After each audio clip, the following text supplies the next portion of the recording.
So now our present experiment is about Newton rings. This also depends upon the light property interference. So in our experiment, the aim of this Newton rings experiment is we are using plano-convex lens. It has one plane surface and one curved surface. This is the arrangement.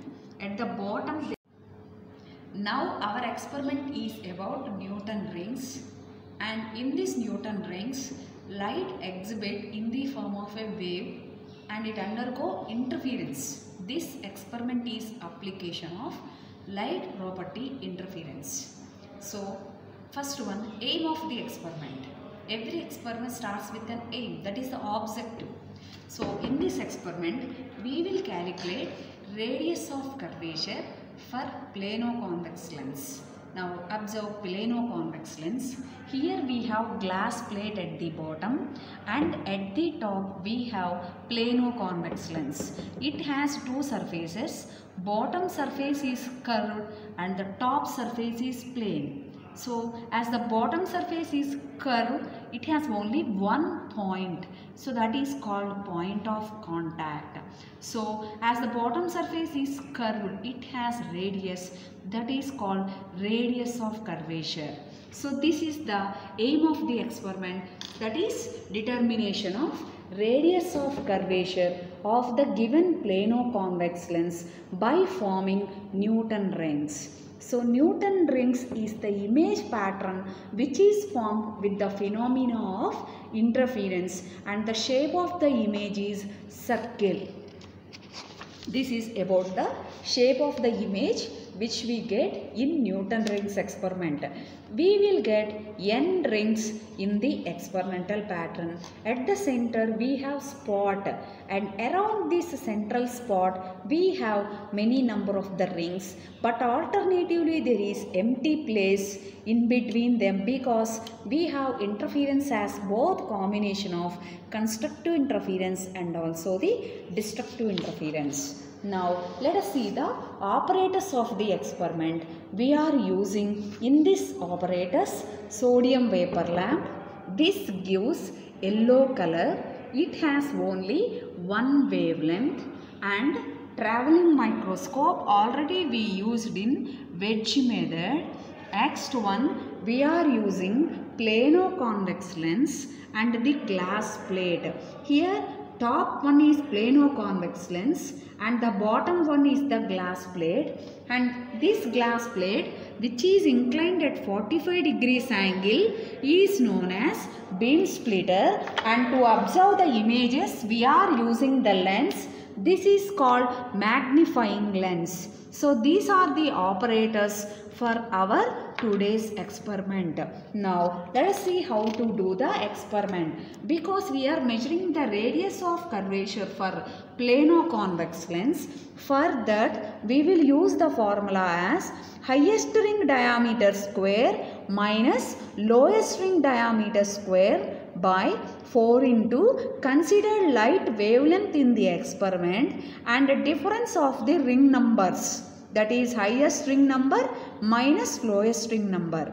So in this formula, dm is highest ring and dn is the lowest ring, m is the highest ring number and n is the lowest ring number. Lambda is the wavelength of the light source which is used in the experiment. Now how to do the experiment? Now we will switch on the light source, then light is emitting in the form of the waves and they incident on the beam splitter which is inclined at 45 degrees angle. So this light will be focused on the plano-convex lens and glass plate arrangement. So in this experiment, light will be get interfered between plano-convex lens curved surface and the glass plate. That is a single point of contact, and in between these two plano-convex lens and glass plate, air is present. That's why our images are formed in air medium. For air medium, refractive index is 1. So in this experiment, when light will focus on this plano-convex lens and the glass plate, we will get the rings, that is circular shaped rings. When we are measuring the circular shaped rings diameter, we will use this traveling microscope. It has long main scale and short vernier scale. Next one, we know that main scale, each centimeter is divided into 20 divisions. So 1 centimeter is divided into 20 divisions. So one division value is 1 by 20 and total number of divisions on vernier scale is 50. So 1 by 20 by 50, it is 1 by 1000. 1 by 1000 means 0.001 centimeters is the least count of this traveling microscope. Next, when we are measuring the ring diameter, we will move this screw to replace the cross wires on the rings.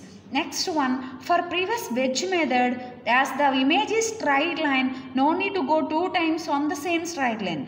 But here the image is a ring. That's why we have to measure the ring dimension both left and right side to make the difference of that ring 2 types, that is called as the diameter of the ring pattern. This is the experimental diagram of Newton rings with S is the monochromatic light source used in this experiment, and this will be transmitting and incident on the 45 degrees glass plate here. This is called beam splitter. You are aware of this beam splitter in theory class also, which will focus the light on the arrangement. So this beam splitter at 45 degrees angle will focus the light on the plano-convex lens and glass plate arrangement. So here light will be trapped in between the plano-convex lens and the glass plate. There exists a point in which both of them are in touch, that is called point of contact. At point of contact we have central spot, and if we observe these rings through this traveling microscope, we will get these rings. Next, the color of the light which we used in this experiment is yellow for sodium vapor lamp. That's why the color of these images are also yellow color rings or get in the experiment. Next one, when we are measuring this diameter of the ring pattern, this is the tabular form which we are using. The standard wavelength of the sodium vapor lamp is 5893 in terms of angstrom units, and in terms of centimeters it is 5893 into 10 power minus 8. Next one, we are using traveling microscope both in wedge method and also in the Newton rings. So the least count of the traveling microscope is 0.001 centimeters. For every instrument it has a least count. Here also traveling microscope also has the least count. We get this least count by using the formula 1 main scale division by total number of vernier scale divisions. On main scale, 1 centimeter is divided into 20 lines, that is 20 divisions. So 1 main scale division is 1 by 20. By total number of vernier scale divisions is 50. So 1 by 20 by 50 means 1 by 1000. That is equal to 0.001 centimeters. Now, which are the properties which we are using to calculate the diameter of the ring? First, serial number, it will indicate how many times we are doing the experiment. So serial number indicates the time we are using. Next one, number of the ring. So if we are calculating for 4th ring, we take it as 4, 8th ring 4, 12th ring 12, and 16th ring 16, and for 20th ring it is taken as 20. So whatever may be the ring number we are taking, we take that number. So if you take this, then it is 4th ring. 8, this is 8th ring. At each and every ring we should focus the point of intersection of the cross wires on that ring. 4th ring means we should measure from the center of the central spot we should measure. So from the central spot, ring numbers, we should not measure from this side, outside to inside.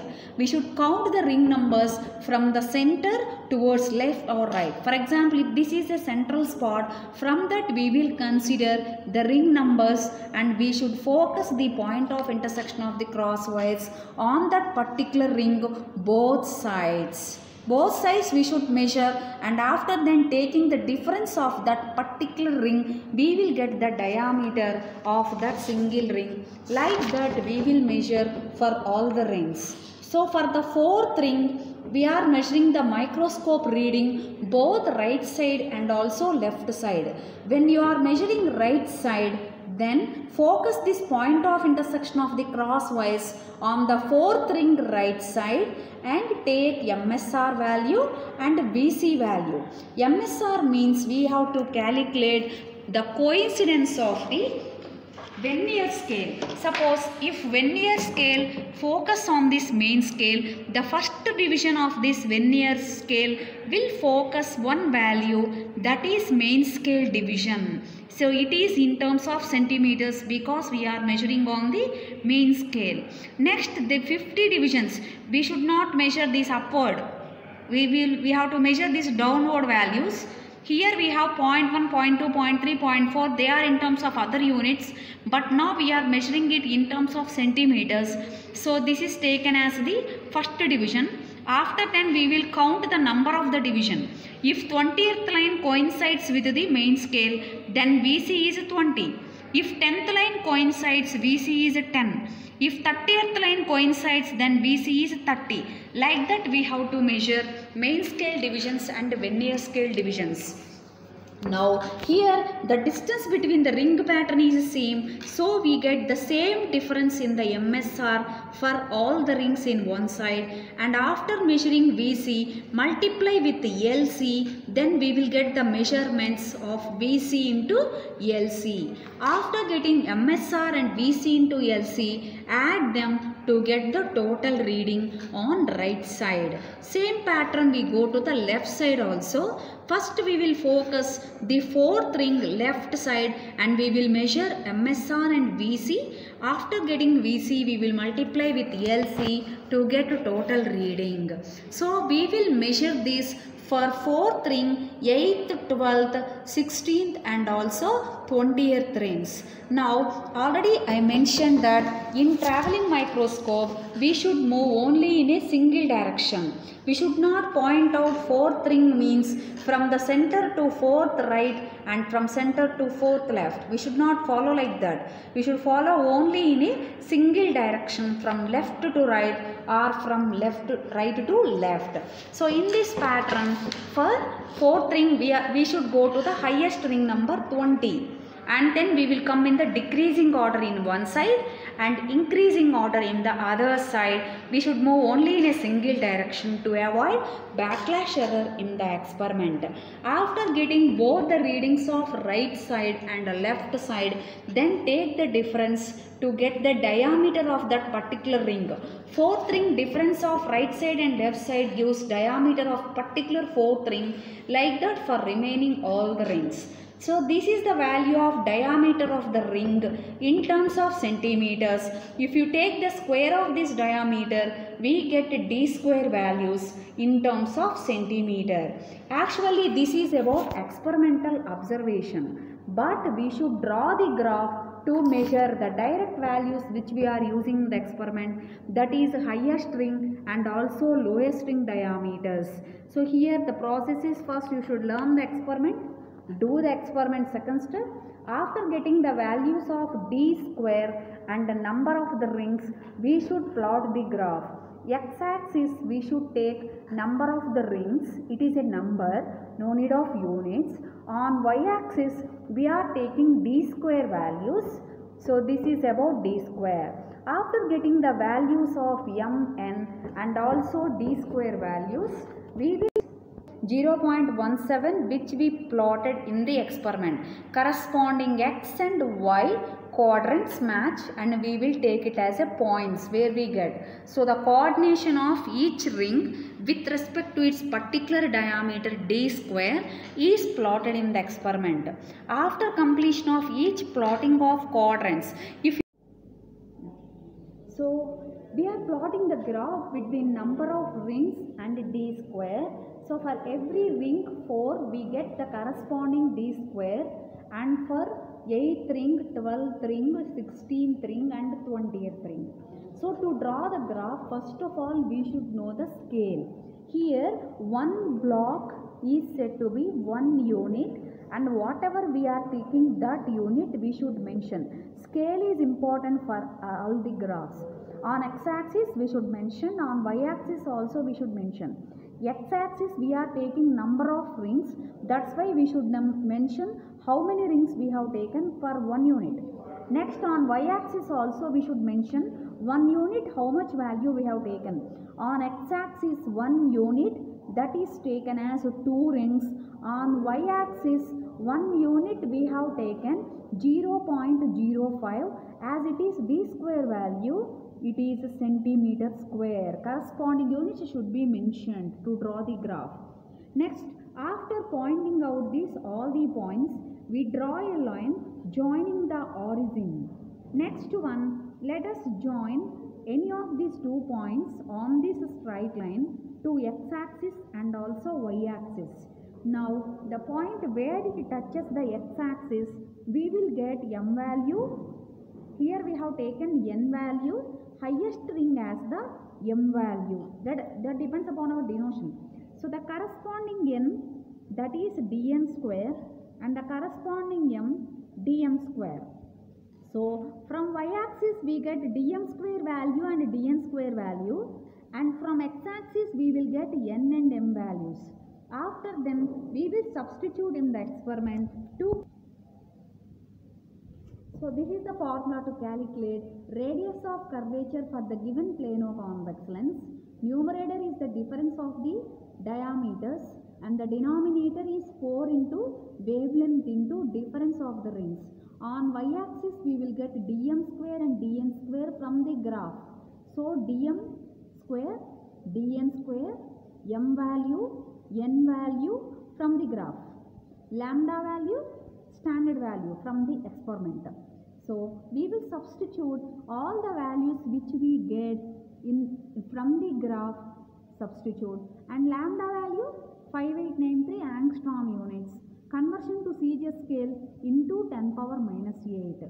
So after substituting highest ring diameter and the square of the lowest ring diameter by 4 into light wavelength 5893 into 10 power minus 8 into difference of the ring numbers.